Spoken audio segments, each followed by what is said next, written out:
चाहे वो करप्शन की दास्तानें हों, चाहे इन्फ्लेशन की दास्तानें हों, ये सब कुछ किया धरा पाकिस्तान पीपल्स पार्टी और नून लीग के दौरे हुकूमत में हुआ। अगर आज हम महंगाई कर रहे हैं, बिजली और गैस की और पेट्रोल की कीमतें बढ़ा रहे हैं, तो इसमें हमारी कोई कसूर नहीं है, सारा कसूर आप लोगों का है। आप लोगों ने मुल्क को ऐसा करके इनको दिया। अब जब आवाम को सुहाने ख्वाब दिखा रहे थे कंटेनर पे चढ़कर और तमाम मीडिया चैनल की इंटरव्यूज़ में बड़ी बड़ी बातें करते थे कि मैं 90 दिन में पूरा मुल्क बदल दूंगा, तो उस वक्त इमरान खान साहब को ये चीज़ें नहीं पता थी कि मुल्क का माशी हालात कैसे हैं। लेकिन पाकिस्तान हमेशा से एक डेवलपिंग नेशन रहा है। कभी भी हमने या नून लीग ने कभी भी ये दावा नहीं किया कि हम अमेरिका या चाइना के टक्कर के हैं, मगर जिस तरह भी थे हम एक स्टेबल लाइन पर हम चल रहे थे। आवाम का गुजारा कुछ ना कुछ हो ही रहा था। इमरान खान साहब के खुद ही वादे और दावे थे, बड़ी बड़ी बातें थी कि जी अगर महंगाई बढ़ना शुरू हो जाए तो आप समझ जाओ कि हुक्मरान करप्ट है, और ये बात आज साबित हो गई। जो ट्रांसपेरेंसी इंटरनेशनल रिपोर्ट का जो पब्लिश हुआ है रिपोर्ट, उसमें यही लिखा है ना कि पिछले 2 साल में पाकिस्तान ज्यादा करप्ट एक तासुर मिल रहा है दुनिया। उसका भी वो कहते हैं, कल मेरी बात हुई है नादिर, वो कहते हैं कि देखें आप पब्लिश कब हुआ है 2017 और 18 में, तो ये हमारा डाटा तो है ही नहीं, डाटा तो 17 और 18 का उठाया गया है। मैंने देखा है 2020 का डेटा है और 2019 का डेटा है। 2017-18 के बनिस्बत 2019 और 20 में करप्शन इंडेक्स में हम लोग बदतर हो चुके हैं। और इमरान खान साहब को ये तो अपनी बात याद है ना कि अगर महंगाई बढ़ जाए तो हुक्मरान करप्ट है।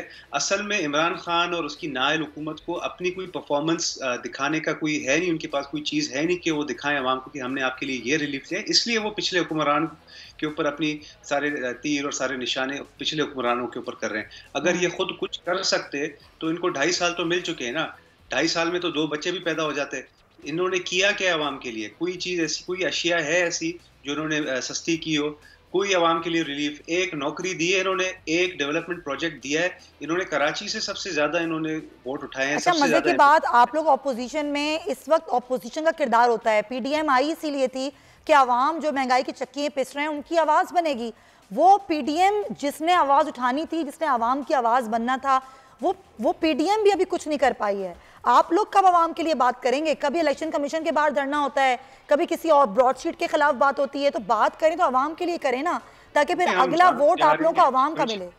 जा रहे हैं या अगर हम धरना भी कर रहे हैं या अगर हम जलसे भी कर रहे हैं तो उधर अवाम की बात कर रहे हैं ना, हम वहाँ पे कोई ऐसा मुतालबा। लेकिन दबाव तो नहीं पड़ा ना हुकूमत पर नादिर, किसी किस्म का प्रेशर तो हुकूमत नहीं ले रही है अभी। पड़ा है और अभी भी देखिए हम पीछे नहीं हटे हैं। पहले हमारा डेडलाइन था कि हम 31 जनवरी को लॉन्ग मार्च करेंगे, उसमें थोड़ा डिले जरूर आया है मगर वो कैंसिल नहीं हुआ है। पीडीएम अभी तक मुअत्तल नहीं हुई है, पीडीएम अभी तक एक्टिव है। थोड़ी आई है, मैं मानता हूँ थोड़ी स्लो हो चुकी है, मगर हम रुके नहीं है, पीछे हटे नहीं है। हम आवाम का जो मुकदमा है वो अभी भी हम लड़ रहे हैं। हम तमाम मीडिया चैनल्स पे, सड़कों पे, इलेक्शन कमीशन के बाहर, और इंशाल्लाह अगला आप देखेंगे बिलावल साहब कह रहे हैं ना कि हम असेंबली के अंदर भी हम नो कॉन्फ्रेंस मोशन लाएंगे। और उम्मीद है कि ऐसे पीटीआई के अपने इत्तेहादी जो हैं उनके एमक्यूएम जैसे और बलूचिस्तान अवामी पार्टी जैसी और भी जो उनके इत्तेहादी हैं वो भी नाराज हैं। वो भी कह रहे हैं कि भाई हम अपने वोटर्स को फेस नहीं कर सकते, तो वो भी पीटीआई की कश्ती से इंशाल्लाह छलांग लगाएंगे और वो पीडीएम के साथ मिलकर इस नाअहल हुकूमत से जान छुड़ाएंगे। ये कैसे होगा नादिर, ये कैसे होगा? क्योंकि वज़ीर आज़म तो ये कह रहे हैं कि जी खरीदे जा रहे हैं लोग, पैसा चलना शुरू हो गया है सेनेट इलेक्शन के लिए, तो वही हॉर्स ट्रेडिंग होगी। नहीं जी, हॉर्स ट्रेडिंग तो नहीं होगी। आपको पता है कि जो पीटीआई की हुकूमत है उसके पास सिंपल मेजोरिटी नहीं है। वो इत्तेहादियों के साथ मिलकर वो गवर्नमेंट बनाई है, इत्तेहादियों के साथ मिलकर पीएम कुर्सी संभाली है। तो मुझे पूरा उम्मीद है, क्योंकि देखें अब हर वोटर, हर पाकिस्तानी बहुत ज्यादा फ्रस्ट्रेटेड है। चले मैं आती हूँ इस मौजू पर। ज़ाहिर फ्रस्ट्रेशन तो बढ़ रही है ना, अनएम्प्लॉयमेंट है, लोगों के पास रोजगार नहीं है, कोविड ने रही सही कसर पूरी कर दी, फिर महंगाई बढ़ती जा रही है। अगर एक ही महीने में 3 बार पेट्रोल प्राइसेस बढ़ेंगी तो आवाम कहाँ खड़े होंगे? हम जानते हैं कि जब पेट्रोल की कीमतें बढ़ती हैं तो हर चीज़ की कीमत बढ़ जाती है। अगर पेट्रोल कम भी हो जाए तो चीज़ों की कीमतें कम नहीं होती हैं। इसी पर बात करने के लिए मेरे साथ मौजूद हैं माहिर माशियात डॉक्टर अशफाक हसन साहब। बहुत शुक्रिया डॉक्टर साहब। जब से हुकूमत आई है 2.5 साल के अरसे में हमने कई दफ़ा बात की, इन्फ्लेशन रेट ज़ाहिर इतना बढ़ गया। वज़ीर आज़म कहते हैं कि हमारा दौर नहीं, ये इन्फ्लेशन रेट तो 2008 से लेकर 18 तक का था, लेकिन अब बार बार पेट्रोल प्राइसेस बढ़ना, 6 मरतबा बिजली की कीमतें बढ़ना, गैस की प्राइसेस बढ़ना, क्या लग क्या रहा है आपको, मजबूर हो गई हुकूमत IMF के हाथों?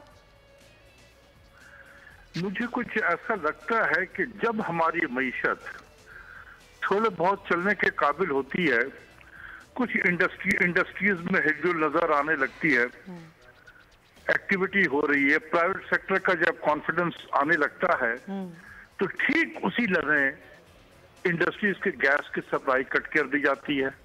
उसी समय बिजली की कीमत बढ़ा दी जाती है, गैस की कीमत बढ़ा दी जाती है, पेट्रोल की कीमत बढ़ा दी जाती है, और फिर जो मईशत में जान पड़ी थी वो फिर ठंडी हो जाती है।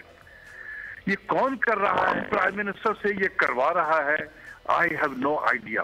अच्छा, इसी को कहते हैं 5th जनरेशन वॉरफेयर, इसी को कहते हैं हाइब्रिड वॉर।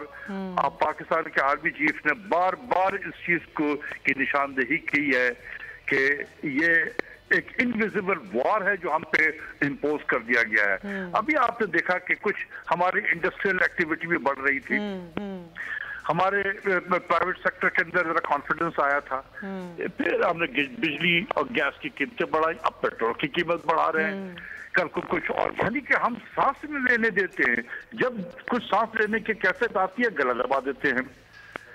आप तो कराची में आपने अक्सर देखा होगा कि हर महीने तकरीबन 1-2 फैक्ट्री में आग लग जाती है जी। कभी गौर किया है इसको आपने? जी बिल्कुल, आप सही कह रहे हैं, ये बड़ा अजीब सा लगा दी जाती है, लगती है कि लगा दी जाती है, सही बात है। और अक्सर सरकारी दफातर में आग लगती है कि लगा दी जाती है? डॉक्टर साहब, कराची जो है वो आपका ग्रोथ सेंटर है पाकिस्तान का। बिल्कुल, उसकी जीडीपी तकरीबन 164 बिलियन डॉलर की जीडीपी है कराची की जी। ये 30% हमारी इंडस्ट्रीज जो है वो कराची एलोन से आता है। यहाँ पर आपके 12 इंडस्ट्रियल जोन है, 21,000 इंडस्ट्रीज है। ये हमारा पोर्ट सिटी है, फाइनेंशियल कैपिटल है। सही बात है। इसको तबाह किया जा रहा है। पाकिस्तान के किसी शख्स के जहन में यह बात नहीं आती है ये क्या हो रहा है। Systematic destruction of the financial capital and growth centre of Pakistan. और डॉक्टर साहब एक चीज और, एक तो ये हो गया कि प्राइसेस बढ़ी, कभी बिजली, कभी गैस, कभी पेट्रोल, हिडन टैक्सेस लगाए जा रहे हैं, वो आवाम जो कि टैक्स पेयर है उसके लिए मुश्किलात खड़ी की जा रही हैं। आपके इल्म में होगा कि फैटफ के रूल्स के तहत दबाव बढ़ाया जा रहा है लोगों पर, जो कारोबारी अफराद हैं, जो सैलरीड पर्सन है, अब हर किसी पर एक बहुत जबरदस्त आई चेक रखा जा रहा है, और वो लोग जो करप्शन करते हैं वो आराम से फिर रहे हैं। तो ये हो क्या रहा है मुल्क में? मैं यही सवाल आपसे भी कर रहा हूँ, आप बाकी अपने मेहमानों से पूछे कि क्या हो रहा है ये। किसी ने, मैं तो नहीं देखा कि कराची के रहने वाले भी, उनको भी एहसास नहीं होता कि फैक्ट्री में आग कैसे लग जाती है। अभी हम तो टीवी के खबरनामे में यहाँ देखते हैं वो फैक्ट्री में आग लग गई, फायर ब्रिगेड की गाड़ी गई है, और फायर ब्रिगेड की जब गाड़ी भी पहुंचती है देर से पहुंचती है, और जब पहुंचती है तो पानी नहीं होता उसके पास में। सही बात है। ये सब सोचने वाली चीज है, गौर करने वाली चीज है क्या हो रहा है। सब्सक्राइब करें और बेल दबाएं ताकि कोई खबर रह न जाए।